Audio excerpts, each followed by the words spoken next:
திரு ரமேஷ் சேதுராமன், திரு RK சொன்னதுல இருந்து நான் உங்ககிட்ட கேள்வி பிச் பண்ணணும்னு நினைக்கிறேன். கட்சி உட்கட்சியில இருக்கக்கூடிய பூசல்கள்லாம் ஒன்றும் புதுசு இல்லை, அது எப்போ இருக்கதா போகுது. ஆனாலும் காங்கிரஸ் முக் பாரத் அந்த நிலைமை எல்லாம் அடையாது, இன்னும் பிளவுகள் அப்படியெல்லாம் வராது அப்படின்ற ஒரு பேச்சு இருக்கு.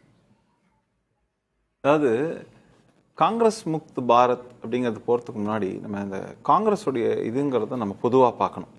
அதாவது அதோட பேஸ் அப்படின்னு நீங்கள் பார்த்தீங்கன்னா எல்லாரும் கரெக்டாக சொன்ன மாதிரி அது ஒரு டைனாஸ்டிக் பாலிட்டிக்ஸ் அப்படிங்கிற இதை நோக்கி போயாச்சு.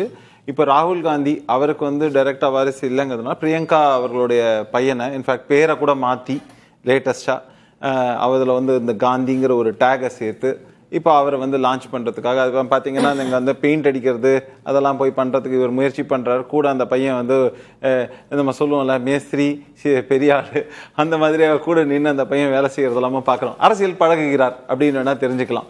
ஸோ பேசிக்காக வந்து அந்த ஆப்டிக்ஸ் பாலிட்டிக்ஸ் அப்படிங்கிற விஷயத்தில் அவங்க ட்ரெயின் பண்ணுறாங்க அடுத்த தலைமுறையை அப்படின்னு வேணால் வச்சுக்கலாம். ஆனால் அதுக்கு எந்த அளவுக்கு வரவேற்பு இருக்குங்கிறது நீங்கள் காங்கிரஸ் ஆனால் கொஞ்சம் முன்னாடி போய் பாருங்கள். அங்கே இருந்த பவர்ஃபுல் இரண்டாம் கட்ட தலைவர்கள் இந்த குடும்பத்தை விட்டு நேரு காலத்திலேருந்து எடுத்துக்கங்க, இந்திரா காந்தி பீரியட் எடுத்துக்கங்க, ராஜீவ் காந்தி பீரியட் எடுத்துக்கங்க, ஈவன் சோனியா மேயர் அவங்க ஆக்டிவா இருந்தப்போ யூபிஏ காலகட்டத்தை எடுத்துக்கங்க. எவ்வளவு ஸ்டால் வாட்ஸ் இருந்தாங்கிறத போய் பாருங்க. இன்னைக்கு நீங்க விரல் விட்டு எத்தனை பேரை நீங்க வந்து ரொம்ப ப்ராமினன்ட் பொதுமக்கள் கிட்டக்க போய் உங்களுக்கு யார் யாரை தெரியும்னு நீங்க போய் விரல் விட்டு என்ன சொல்லுங்க, எத்தனை பேரை சொல்றாங்க நீங்க பாருங்க. குறைஞ்சது 15-20 பேரை நம்ம வந்து முன்னாடி சொல்லணும், அட்லீஸ்ட் ஒரு 10 பேரையான யூபிஏ காலகட்டத்தில் சொல்லியிருக்க முடியும். இன்னைக்கு அத்தனை ஆக்டிவா தேசிய அளவில் தெரியக்கூடிய முகங்களாக, சிறந்த தலைவர்களாக, எல்லாரும் மதிக்கக்கூடிய தலைவர்களாக எத்தனை பெயர்களை பொதுமக்களால் நினைவு கூற முடியும்னு இருக்கு. அப்படின்னா ஒரு தலைமையுடைய ஒரு ஒற்றை பிம்பத்தை மட்டுமே நம்பிக்கொண்டு இன்னைக்கு காங்கிரஸ் போறது எப்படி இருக்குன்னா, புதுசா மட்டும் பெயிண்ட் அடிச்சு விட்டுட்டு எல்லாமே நல்லா இருக்குன்னு நினைத்து கொண்டு உள்ளுக்குள்ள ஓட்டை உடசல்களை வைத்து ஓடக்கூடிய ஒரு வண்டி போலத்தான் இன்னைக்கு காங்கிரஸ் இருக்குங்கிறது என்னுடைய ஹம்பிள் ஒப்பீனியன். இது வந்து அவங்களுக்கு ஒரு மிகப்பெரிய வீக்னஸ்னு நான் பார்க்குறேன். இன்னொன்னும் கடந்த காலங்களில் நீங்க காங்கிரஸ் வந்து அந்தந்த ரீஜன்ல வந்து ஒரு பிளவு ஏற்படுகிறது. ஒரு உதாரணத்துக்கு சொன்னா வெஸ்ட் பெங்கால் மமதா வந்து ஒரு பெரிய ஒரு லீடரா எமர்ஜ் ஆகி அப்புறம் அதுல இருந்து வந்தது டிஎம்சிங்கிறத நம்ம பார்க்கிறோம். என்சிபி சரத் பவார் மகாராஷ்டிரான்னு சொன்னா அவர் எப்படியான ஒரு தாக்கத்தை ஏற்படுத்தினார்ங்கிறத பார்க்கணும். ஒருங்கிணைந்த ஆந்திராக வந்து ஒய்எஸ்ஆர் காங்கிரஸ் நீங்க அதுல இந்த மாதிரியாக நம்ம வந்து சொல்லிக்கொண்டே போகலாம்.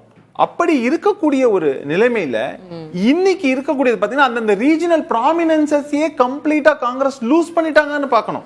இப்ப வெஸ்ட் பெங்கால்ல காங்கிரஸ் பொறுத்த வரைக்கும் திரு ரமேஷ் கிட்டத்தட்ட அவங்க இன்டாக்டா தான் இருக்கு. நம்பர் ஆஃப் சீட்ஸ் அவங்க லூஸ் பண்ணிருக்காங்க, அது நான் வந்து ஒப்புக்கொள்கிறேன்.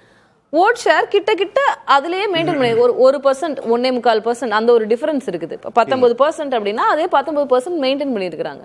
அது அலையன்ஸை வச்சதுனால தான் நான் சொல்லுவேன். இப்போ ஒரு உதாரணத்துக்கு சொல்றேன், வெஸ்ட் பெங்கால்லையோ இப்போ அகிலேஷ் யாதவ் ஒரு விஷயத்தை சொன்னார் அப்படின்னு சொல்றோம் இல்லையா, அவருடைய கருத்துங்கிறது அது முற்றிலும் சரியான விஷயம். ஏன்னா காங்கிரஸ் தன்னை சுய பரிசோதனை எதற்காக செய்து கொள்ள வேண்டும் அப்படின்னாக்க, இவங்க வெஸ்ட் பெங்கால்ல இவங்க வந்தா கம்யூனிஸ்ட் வர்சஸ் மமதான்னு இருந்த சிச்சுவேஷன்ல இன்னைக்கு எப்படி மாறி இருக்குன்னாக்க, மமதா வர்சஸ் பிஜேபிங்கிற ஒரு சிச்சுவேஷன், டிஎம்சி வர்சஸ் பிஜேபின்னு மாறி இருக்கும் போது அந்த கலை யதார்த்தத்தை புரிந்து கொள்ளாமல் இன்னும் காங்கிரஸ் என்ன எதிர்பார்க்கறாங்கன்னா, எங்களுக்கு வந்து ஒரு 40% சீட் கொடுங்க, 30% சீட் கொடுங்கன்னு அவங்க சொன்னாங்கன்னாக்கா, பாராளுமன்ற தேர்தலாக இருக்கலாம், வாட் எவர் இட் இஸ், அது ஒரு நியாயமான கோரிக்கையா இருக்காங்கிற ஒரு கேள்வி இருக்கு.